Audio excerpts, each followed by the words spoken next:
need to get something out of the way real quick. I'm really excited to be here, but I am at my core kind of a cynical dude. And I have to confess that in the past I've spent a lot of time making fun of this whole TED phenomenon. In my opinion, if you watch enough TED Talks, and I've watched a lot of TED Talks, you start to see some very consistent patterns come up. For instance, every TED presenter thinks that his or her idea is the best thing that is going to save the entire universe. And they have to convince you of that using only life-affirming, positive, feel-good data points in just a few minutes. In my case, 14 minutes. Can we zoom in on this with the camera? Okay, I look like a dork right now. We can all admit this. This is the dorkiest thing in the world, but this is the TED uniform. The only way I could look more TED is if I had on Google Glass. If you can't use the word innovate at least 3 times in a sentence, you do not belong in this red circle. To give a good TED Talk, you got to talk about innovation. A lot of times you don't even have to innovate. You don't even have to prove that you're going to innovate. You just have to get people properly hyped about the overall idea of innovation. So are you excited about innovation today? Good. And finally, when it comes to TEDx, you take all the previous cliches and you add this guy. Does it ring any bells? Spend more time on YouTube. So, considering all of that, I know so much about TED. I've been studying it for so long, and I make fun of it. I'm very cynical, but at the end of the day, the second that I got offered the opportunity to speak here, I nearly wet my pants. At the end of the day, I am the biggest TED fanboy in this entire room.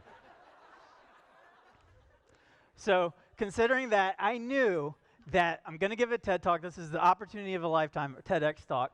And what are the cliches? What do I got to do? I got to come up with the most inspirational, life-affirming, positive message that I possibly can, and this is what I came up with.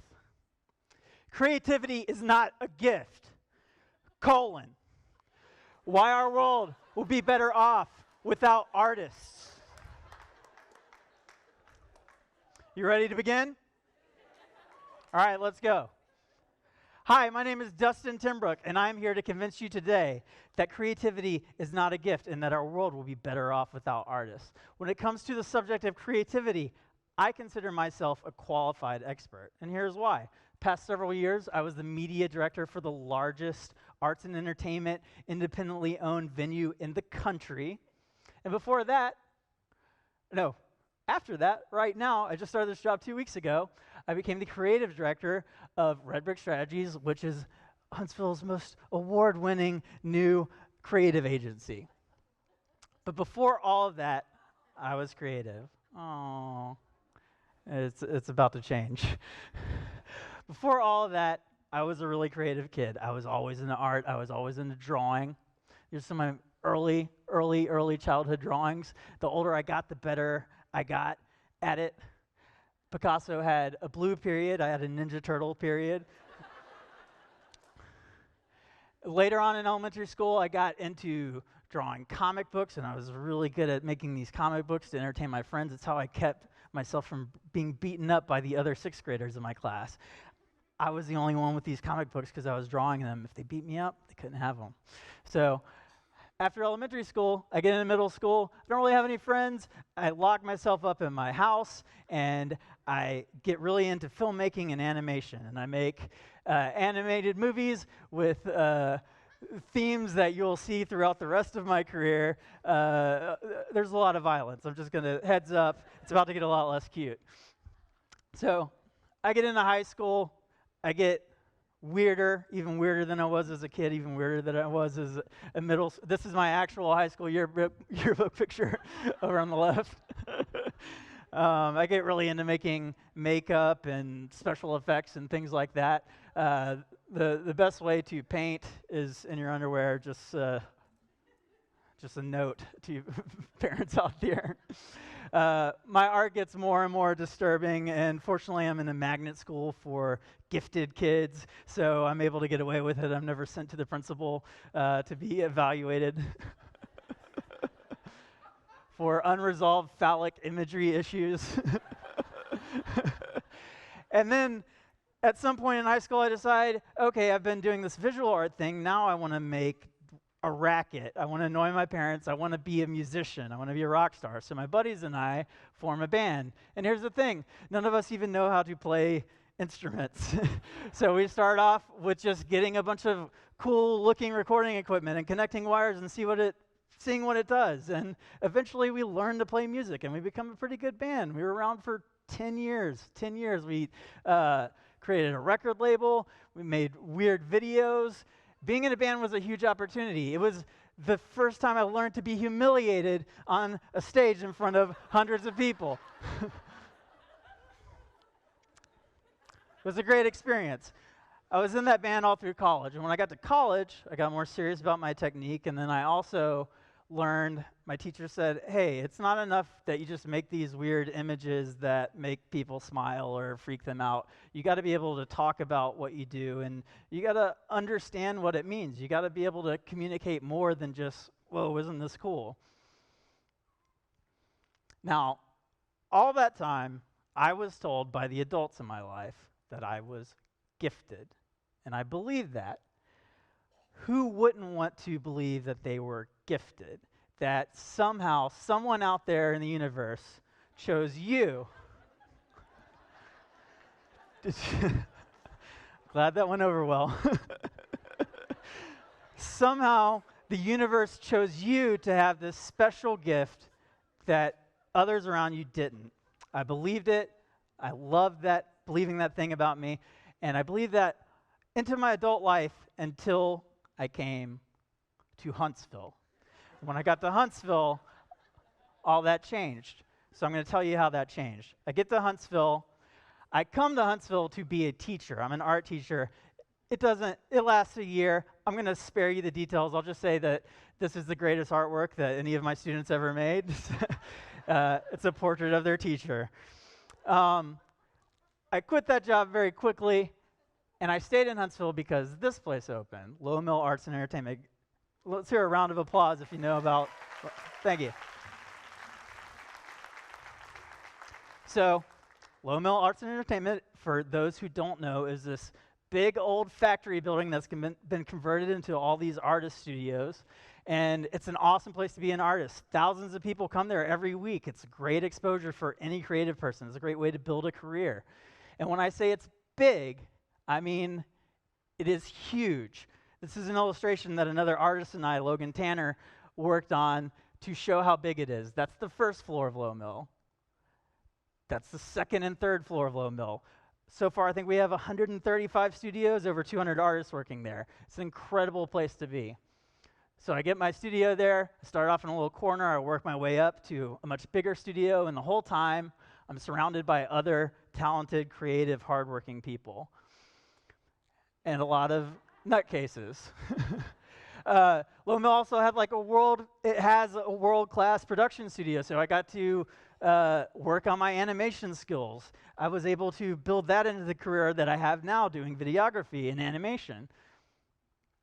And the main thing that I learned from being at Lowe Mill is that artists are extremely hard-working people. Got that? They work very, very hard. Let that stick. Now, eventually I get hired to be the guy that's in charge of marketing Lowe Mill, and that sounds like a dream job. Who couldn't market this place? But there's a problem. And here's the problem. When we started, the only people coming to Lowe Mill spending money so that we could keep our doors open were these people. I don't think I have to tell you that these people don't have any money. So in order for Lowe Mill to stay open, we had to get the rest of Huntsville convinced that this was a worthwhile thing to go and support. I'm going to show you a really fancy infographic. I worked on this for a long time. This is the rest of Huntsville's population. 99% of other Huntsvillians are rocket scientists. That's 99%. The remaining 1% are craft brewers.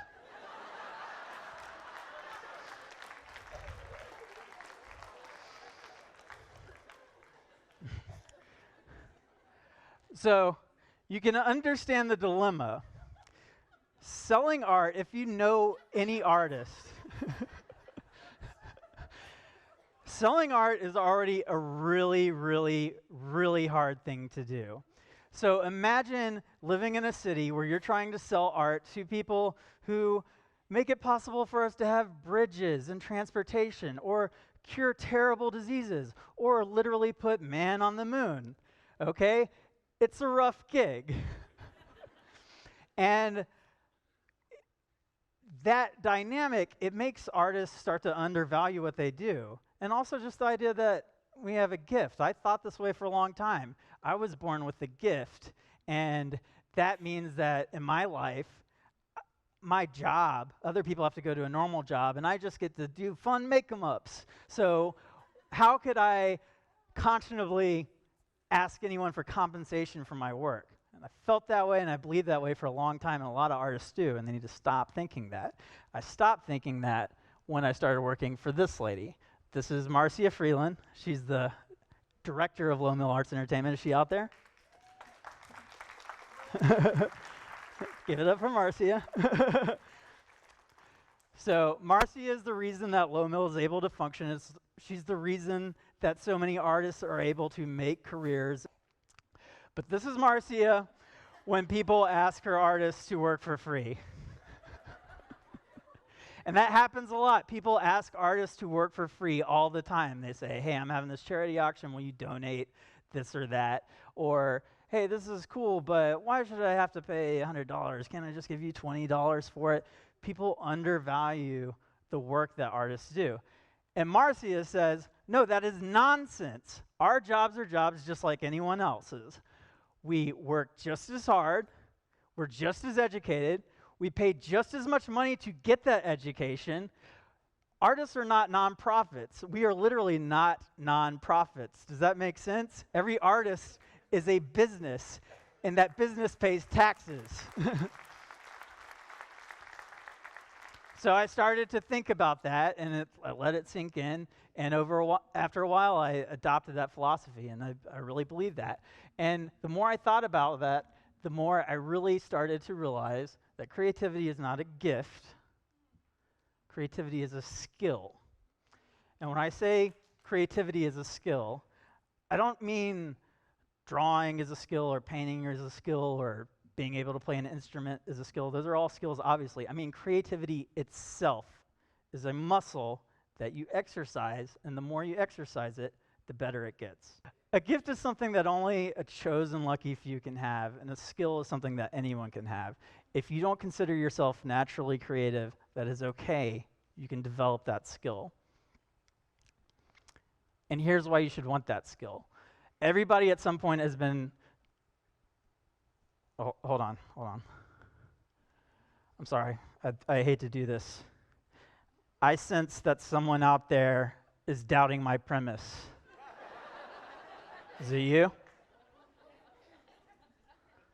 Is it you? I don't want to gender discriminate. Let's find a lady. Is it you? Someone is saying, hey, I don't buy this, Dustin Timbrook. You just showed me this slideshow about how ever since you were a little kid, you were so creative. Oh, it's so great. How can you say that is not a gift? And here's what I think. Creativity is not a gift any more than being able to jump really high is a gift. It's a talent, okay? Some people are born with talents stronger than others. I cannot jump very high. I cannot do anything athletic well. But I had that natural creativity. But here's the thing. You don't get to the MBA with your original natural ability to jump high. You work at it your entire life, and you study, and you do it over and over and over again, and eventually you build up that skill. Okay. I still sense that there's still someone doubting my premise, and they're saying, okay, now you're just playing semantics. Why can't I call it a gift? It's nice to call things a gift. How is that not a positive? Well, I don't think it's a positive, and here's why. when we treat skills as gifts, it sets up some nasty stereotypes. So here are some nasty stereotypes about gifted artists.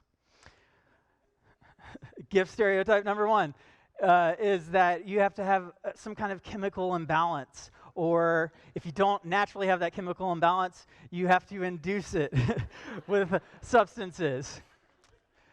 There's also the stereotype that if you want to be creative, you've got to be part of some kind of radical counterculture. And the thing is, both of these are false. Some of the most creative people I know are the biggest squares that I know.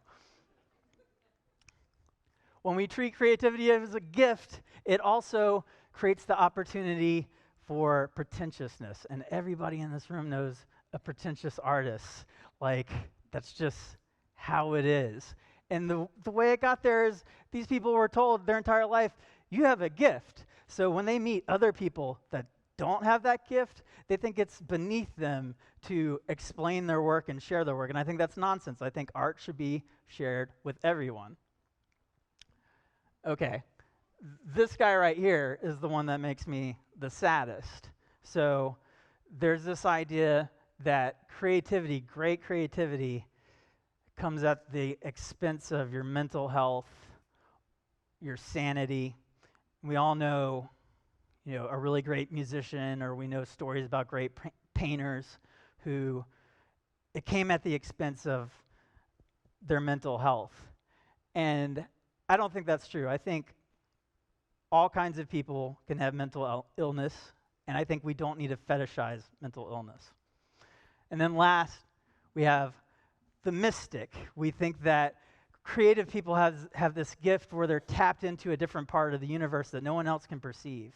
And here's the thing. If you take one lesson from today, it's this. Please stop mysticizing creativity. Stop mysticizing art. Because when we mysticize skills, we just set ourselves up to not be able to achieve them, to build upon them.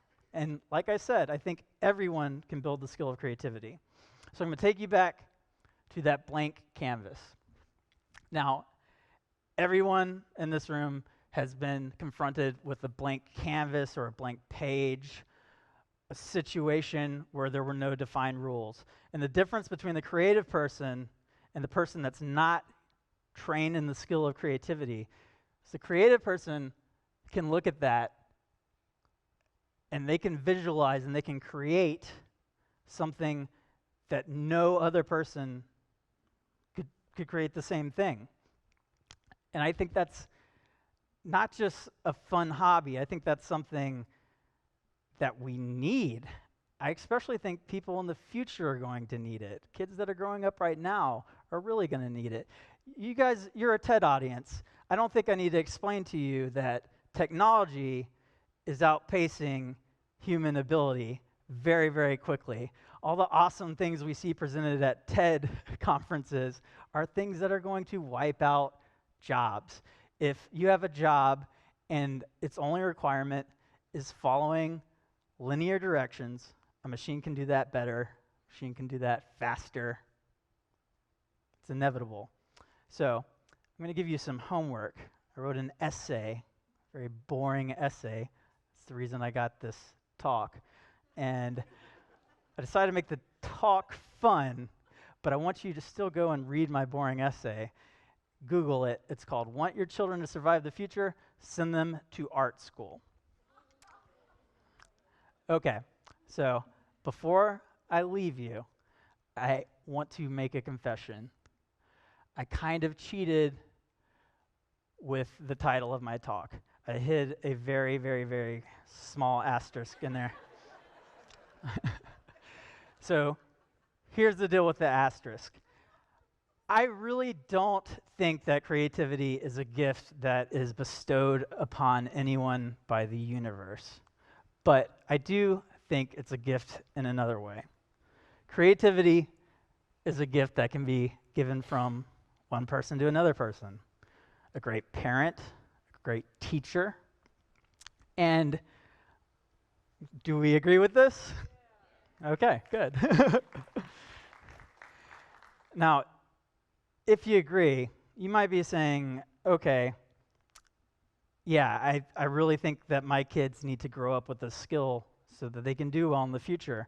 But I myself am not an artist. I don't know a lot about art. I don't know how to instill that. And here's the secret. You know, my mom was not an artist, but I turned out like this. And here's the secret. Every kid is naturally creative. Every kid is naturally curious. Every kid is naturally weird. The secret to letting people grow up creatively is just to let them be weird.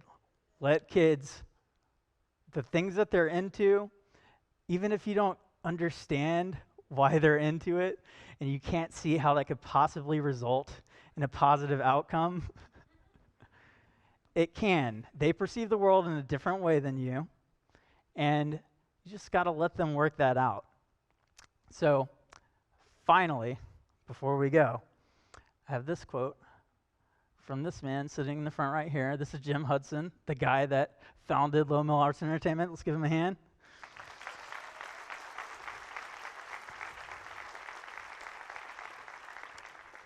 And here's what I like about this quote. You know, the title of my talk is Creativity is Not a Gift, Why Our World Would Be Better Off Without Artists.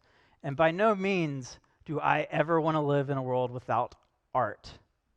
But I think if we train the future generations of people in the skill of creativity, if that is the default thing that everyone is brought up to learn, the term artist will become redundant.